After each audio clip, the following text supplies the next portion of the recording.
మన రేవంత్ అన్న యొక్క నాయకత్వంలో 11 నెలలు చాలా చాలా అంటే చాలా మంచిగా పరిపాలన జరుగుతుంది. అదేవిధంగా మా యొక్క జిల్లా కొమరంభీం జిల్లా, మేము అక్కడి నుంచి వచ్చేసాము. ఇవాళ మన పిసిసి అధ్యక్షుడు గారికి మర్యాదపూర్వకంగా కలవడానికి వచ్చాము. అదేవిధంగా ఈ యొక్క ప్రభుత్వం కాంగ్రెస్ ప్రభుత్వం చాలా అంటే చాలా మెరుగైన ప్రభుత్వము. గత 10 సంవత్సరాల నుండి బీఆర్ఎస్ పార్టీ చేస్తున్న మొత్తము అన్యాయం కానీ, అదేవిధంగా వారి యొక్క వారసత్వ రాజకీయాలు కానీ అది ధీటుగా ఈ యొక్క రేవంత్ రెడ్డి ప్రభుత్వం పనిచేస్తుంది. ఈయన చాలా అంటే చాలా విలువైన పనులు చేస్తున్నాడు. అదే 6 గ్యారెంటీలుగా కానీ, దాంట్లో రైతుల రుణమాఫీ కానీ, ఫ్రీ బస్సు కానీ, అదేవిధంగా ఏ స్కీమ్లైనా కానీ ప్రజలకు అందేటట్టుగా వీలుగా ఈ యొక్క ప్రభుత్వం పనిచేస్తుంది.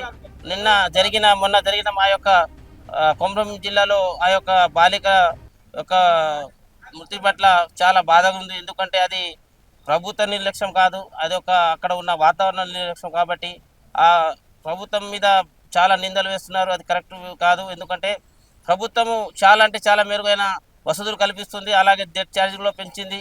Subscribe us and press the bell icon for more interesting updates.